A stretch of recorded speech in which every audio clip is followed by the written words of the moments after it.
Hola, muy buenos días y bienvenidos al proyecto IPG Patsala de Español. Yo me llamo María Teresa Miramón y soy profesora visitante de la Universidad Jawaharlal Nehru en Nueva Delhi. Ahora vamos a comenzar con el módulo 32 del paper 11 que se titula Agustín Fernández Mayo y su libro Nocilla Project.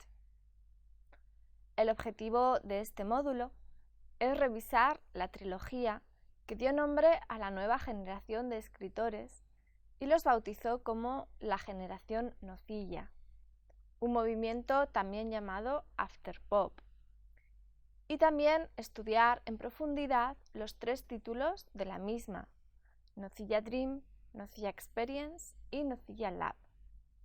También vamos a prestar bastante atención a su libro de poesía.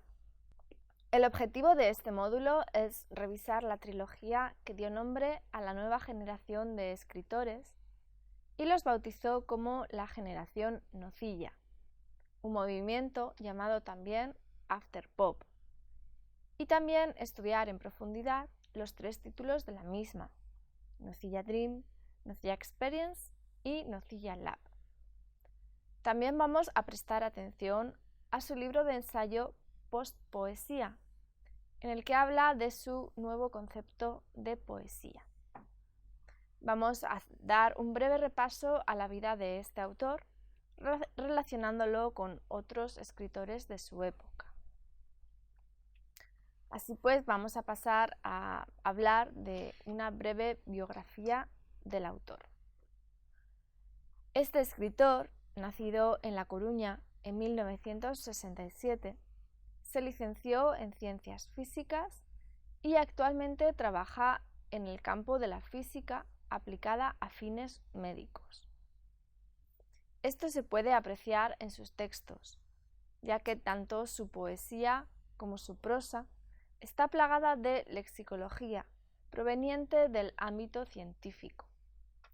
De hecho, el mismo autor ha confesado que fueron las ciencias las que le impulsaron a escribir poesía, ya que en ellas pudo contemplar la emoción del poema. De allí salieron poemarios como, por ejemplo, Yo siempre regreso a los pezones y al punto 7 del Tractarus, de 2001, o Creta Lateral Traveling, de 2004, o John Fontaine Odisea, mi deconstrucción, de 2005, o Carne de Pixel, de 2008, o su poema largo Antibiótico, de 2012. En el año 2000, antes de publicar sus primeros poemarios, Fernández Mayo acuñó el término de poesía postpoética, que habla de las relaciones entre las ciencias y la literatura, las cuales deja entrever en su obra.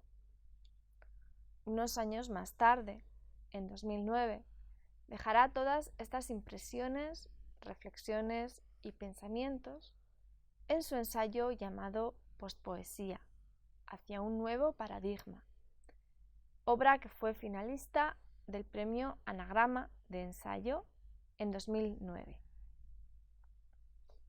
Vamos a hablar pues haciendo más hincapié en el término postpoesía. Vamos a hablar de Agustín Fernández Mayo y su postpoesía.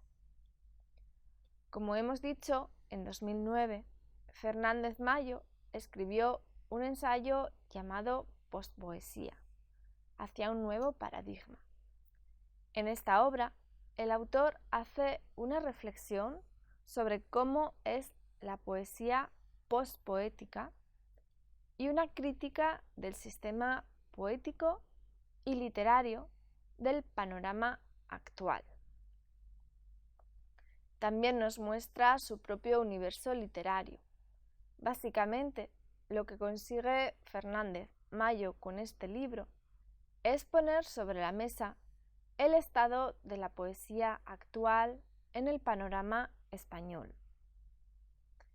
Pone de manifiesto el sistema poético que rige en los círculos literarios españoles, a la vez que hace una profunda crítica a la cerrada mentalidad de la academia literaria y el mercado editorial. Todo esto entre indicaciones sobre cómo escribir literatura pospoética y, sobre todo, cómo no escribirla. Hay en sus páginas toda una preceptiva que nos muestra lo que es la poesía pospoética y lo que no lo es. E incluso está ilustrado con unas tablas comparativas. Lo cierto es que este libro, para bien o para mal, no tardó en crear polémica en los círculos literarios del momento, reflejándose esta en la red.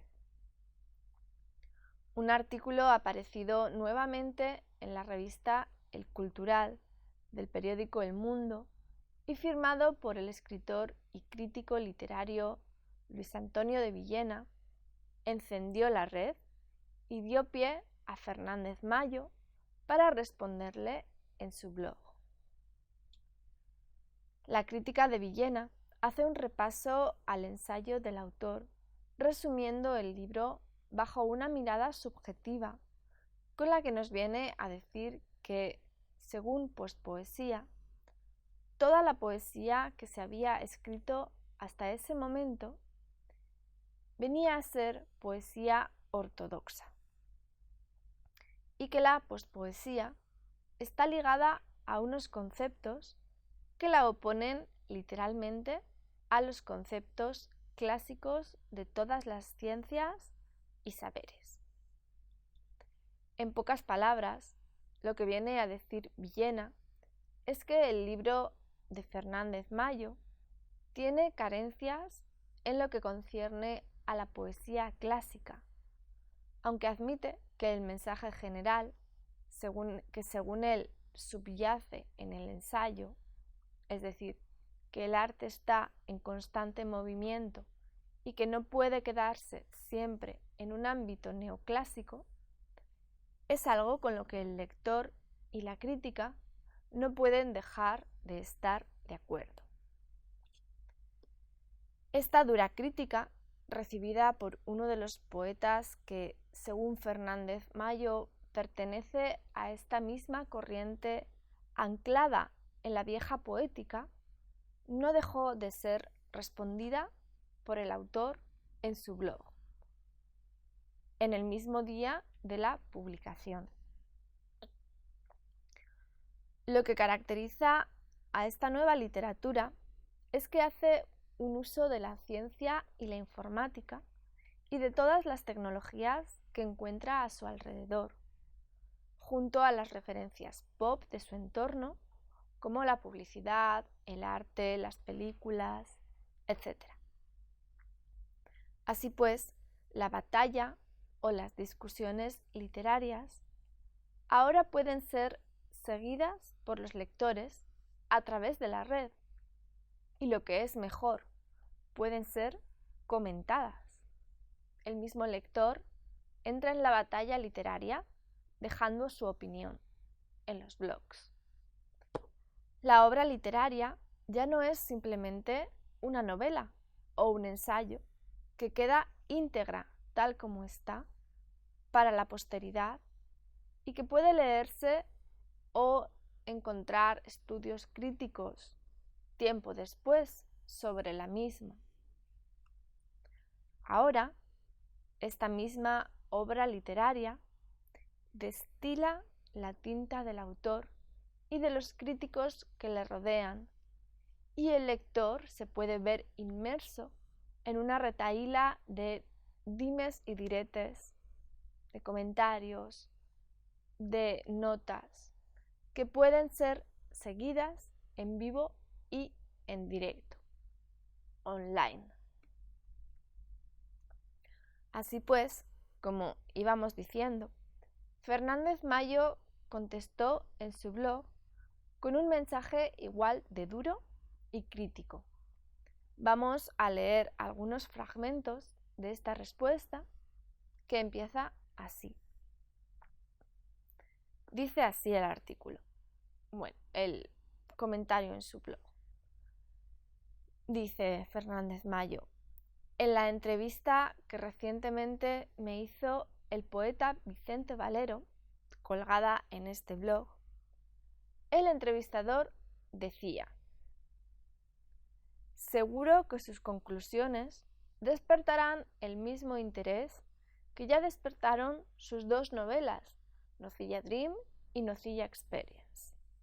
Ahora solo queda que, más allá del elogio simplón o el insulto fácil, siempre garantizado en la selva literaria española, el libro sirva para originar nuevas reflexiones.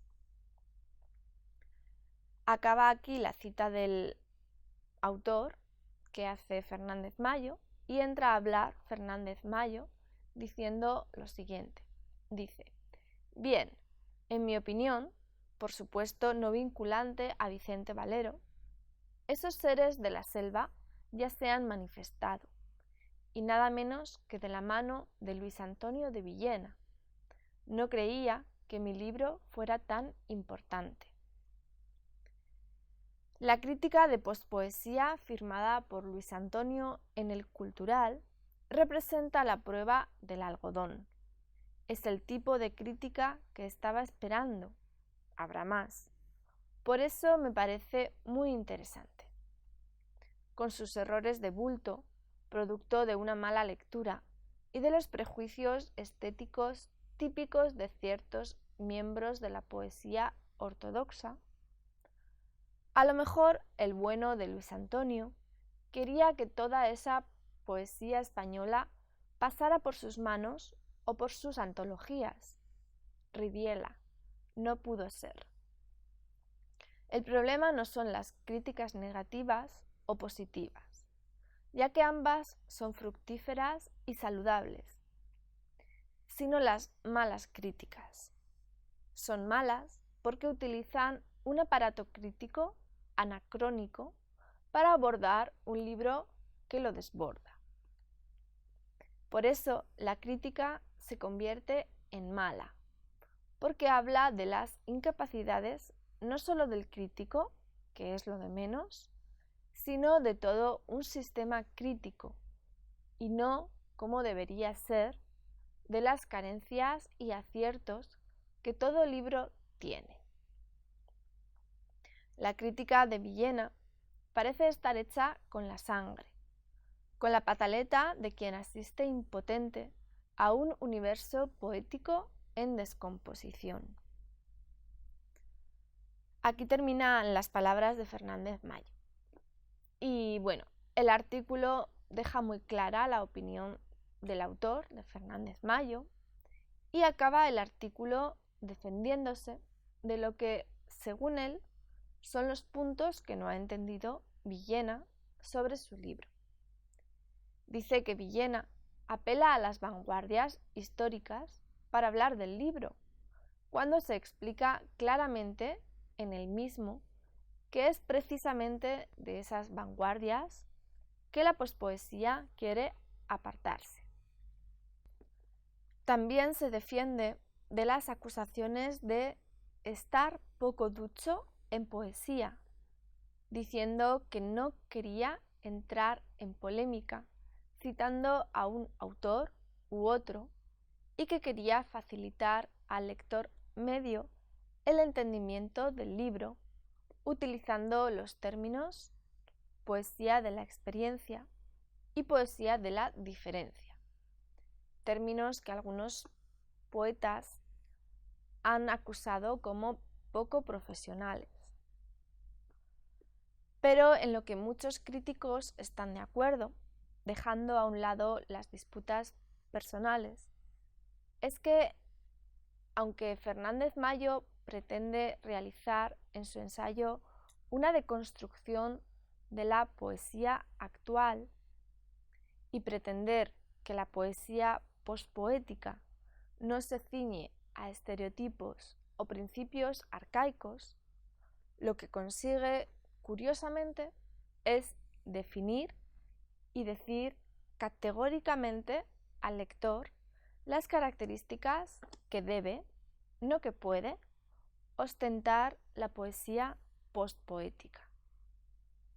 Incluso lo ilustra en tablas en las que dice al lector lo que es y lo que no es la poesía postpoética, y en las que plantea dicotomías como, por ejemplo, la alta y la baja cultura, lo natural y lo artificial, lo privado y lo público, o la literatura y el mercado. Así pues, lejos de lo que en un principio el lector pudiera pensar, y es que con esta nueva obra de postpoesía, el poeta puede tener el derecho de mezclar géneros, romper barreras y actuar más libremente que nunca, en realidad Fernández Mayo está acotando nuevamente, de una forma diferente, el arte de hacer poesía, realizando, curiosamente, y tal vez sin proponérselo, una deconstrucción de esta misma postpoesía que está proponiendo. Lo que es cierto, como dice Alejandro Zambra, un escritor chileno, en un artículo publicado online, es que nuestro autor propone una modernización de la poesía española para posicionarla al nivel de las otras ciencias que ya se han modernizado. Y ahora vamos a dejar la postpoesía y vamos a hablar de la postnarrativa, es decir, Agustín Fernández Mayo y su postnarrativa. Al igual que hemos visto antes, igual que hemos visto cómo Fernández Mayo defiende su nuevo concepto de postpoesía y da ejemplo con sus obras, de la misma manera, nuestro autor pretende revolucionar el mundo de la narrativa.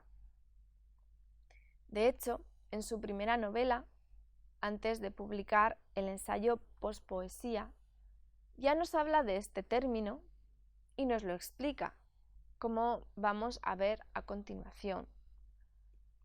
Pero ya había hablado de pospoesía mucho antes, como hemos dicho, hacia el año 2000, incluso antes de empezar a escribir sus obras poéticas. El hecho de que empezara en el campo de la narrativa varios años después que en el de la poética no significa que éstas sean menos importantes. Al contrario, como hemos dicho en el módulo 31, fue su primera novela, Nocilla Dream, de 2006, la que revolucionó las redes y los círculos literarios, instaurando el nombre de Generación Nocilla para una tanda de escritores nacidos a partir de los años 70, cuyas ideas renovadoras de los géneros literarios coinciden y han revolucionado el panorama literario. A pesar de que el autor no ha escrito un ensayo llamado postnarrativa, se entiende que su narrativa también se ajusta a los presupuestos que defiende en su postpoesía. Por eso también vemos a lo largo de la trilogía Nocilla Project la misma mezcla de temas que podemos ver en su poesía, sobre todo en lo que respecta a las ciencias, la tecnología y la informática, entre otras técnicas y recursos.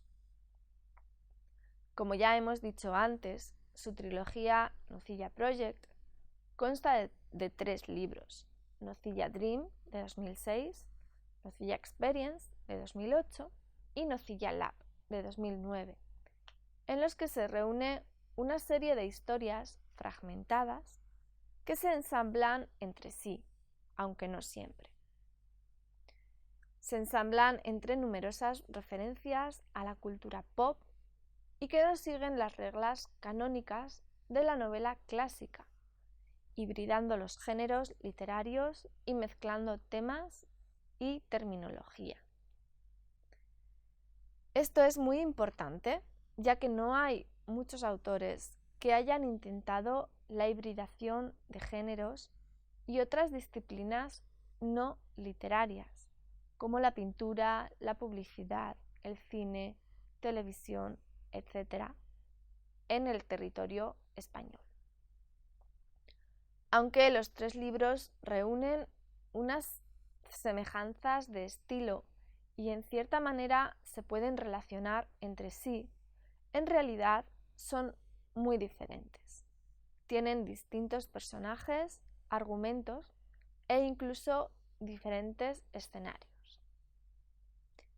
Estas historias fragmentadas en ocasiones se hilvanan entre sí en los tres libros, como hemos dicho antes, pero no ocurre siempre. Jordi nunca compara sus novelas con Google o con YouTube, plataformas en las que puedes ver o leer cosas totalmente diferentes de distintas puntas del mundo completamente opuestas en cuestión de segundos. Es lo que nunca llama el zapping literario. Ahora vamos a analizar brevemente cada una de ellas. La primera de sus novelas, llamada Nocilla Dream, fue escrita por el autor en la capital de Tailandia, en Bangkok, durante unas vacaciones en las que se rompió una pierna y tuvo que quedarse en la habitación de un hotel durante 20 días. El título de este libro, nos dice el autor, viene inspirado por una canción de Siniestro Total, un grupo punk rock español que se formó a principios de los 80. La canción en concreto se llama Nocilla, qué merendilla y es del año 1982. Se puede ver la canción y escucharla en la sección de No More. Sobre el argumento del libro, si es que se puede llamar argumento propiamente dicho, habla de varias historias de personajes fragmentadas que tienen lugar en diferentes lugares, pero cuyo nexo de unión es la carretera US 50 que cruza el desierto de Nevada. Lo que tienen en común estos personajes es esta carretera y también un árbol mítico que tiene colgados cientos de pares de zapatos. La segunda novela, Nocilla Experience, sigue la línea de su predecesora y aunque cambia de argumento, de personajes y de escenario, sigue utilizando las mismas técnicas fragmentarias y de mezcla de géneros y temas que la anterior. En esta novela aparece Julio Cortázar como uno de los personajes, entre muchos otros, haciendo un pequeño homenaje a su novela Rayuela, ya que en cierta manera nos recuerda a esa fragmentariedad que nos presentó Cortázar en su obra, en la que aparentemente reina el caos, pero donde se puede encontrar la unidad en la lectura. El propio autor, en su blog, la define como un caleidoscopio ficcional donde cabe todo menos el sopor, sin olvidar las andanzas de un elenco de protagonistas con rarezas de primera magnitud, que no son más que la expresión de su radical soledad. Un libro con muchos ecos, de la literatura de Perec al cine de Jarmusch, pasando por Coppola. Cuando pensamos en novela fragmentaria, sin un argumento único y sólido, es inevitable pensar en La colmena, de Camilo José Cela, y comparar en nuestra mente ambas novelas.